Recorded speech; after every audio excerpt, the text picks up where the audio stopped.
dijemur. Oh, Assalamualaikum warahmatullahi wabarakatuh. Kembali lagi bersama saya Kang Syahid di channel saya Sarjana Mogol.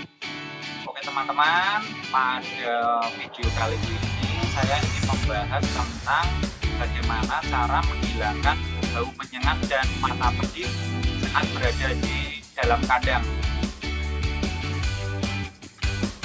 Kandang yang berbau menyengat biasanya disebabkan oleh kadar amonia yang tinggi. Amonia adalah gas yang dihasilkan dari proses perombakan sisa-sisa makanan dalam feses oleh bakteri. Selain faktor suhu dan kelembapan, ada faktor lain yang turut serta meningkatkan akumulasi gas amonia. Di antaranya adalah sirkulasi udara dalam kandang yang tidak lancar, populasi ayam yang terlalu padat, serta pemeliharaan ayam pada kandang postal dengan manajemen sekam yang kurang baik. Sehingga kadang kotoran menumpuk hingga berminggu-minggu dan menggumpal. Padahal alas kandang yang dipakai terlalu tipis dan sudah sangat lembab atau belum diganti dan ditabur dengan sekam yang baru. Tingginya produksi gas amonia yang berasal dari kotoran selama ini juga menjadi indikator bahwa proses pencernaan nutrisi di dalam tubuh ayam kurang optimal. Nah, berikut ini adalah beberapa hal yang bisa dilakukan oleh para peternak untuk mencegah bau pada kandang yang menyengat karena kadar amonia yang tinggi. Yang pertama adalah memilih bahan sekam yang berkualitas. Jadi sekam itu harus kering, tidak berdebu, dan mampu menyerap air secara optimal, serta memasangnya dalam jumlah yang cukup atau tidak terlalu tipis. Kemudian yang kedua, tambahkan kapur. Penambahan kapur ini berfungsi membantu penyerapan air dan kelembapan udara. Penambahan kapur juga bermanfaat untuk mencegah terjadinya atau tumbuhnya kuman. Kemudian yang ketiga, membolak-balik sekam secara teratur setiap 3-4 hari sekali, mulai umur 4 hari sampai dengan umur 17 hari. Hal ini dilakukan untuk menghindari sekam menggumpal sejak awal. Namun jika sekam sudah terlanjur menggumpal dan jumlahnya masih sedikit, maka sekam bisa dipilih dan dikeluarkan dari kandang.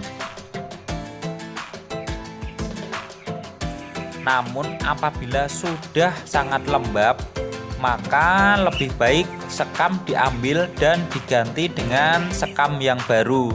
Sebelum mengganti dengan sekam yang baru, sebaiknya ditaburi terlebih dahulu dengan menggunakan kapur dolomit agar lebih cepat kering. Setelah itu baru ditumpuki dengan sekam yang baru.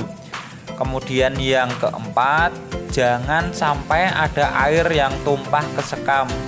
Pasang instalasi tempat minum dengan benar agar tidak terjadi kebocoran. Kemudian selanjutnya adalah mengatur kepadatan kandang. Lakukan pelebaran kandang dengan secara teratur sesuai dengan pertumbuhan ayam sampai keseluruhan kandang ditempati. Jadi contohnya seperti ini ya teman-teman.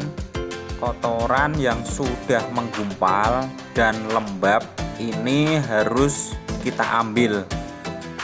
Jadi kita setiap hari rutin untuk mengambil kotoran yang menggumpal, terutama terletak biasanya berada di bawah tempat minum. Karena biasanya ketika ayam berebut minum, maka air seringkali tumpah ke bawah.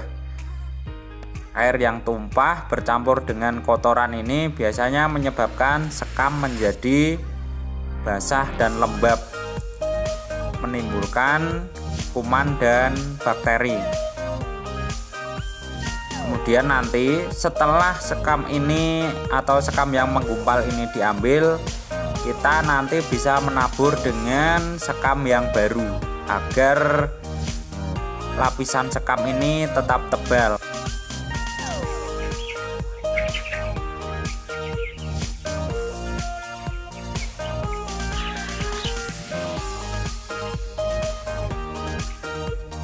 Jadi sekam atau media yang baik adalah seperti ini, yang kering.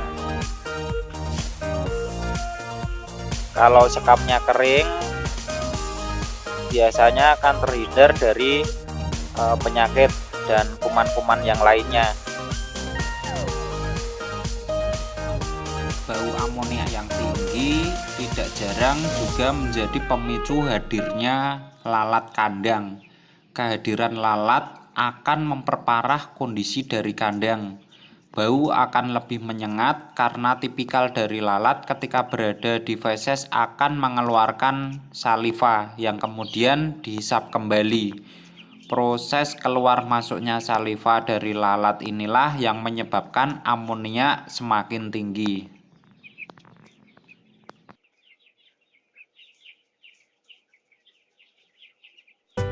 Oke teman-teman, terima kasih telah menyimak video ini sampai dengan selesai. Semoga bermanfaat. Terima kasih. Semoga peternak ayam broiler di Indonesia sukses semuanya. Dari saya cukup sekian. Assalamualaikum warahmatullahi wabarakatuh.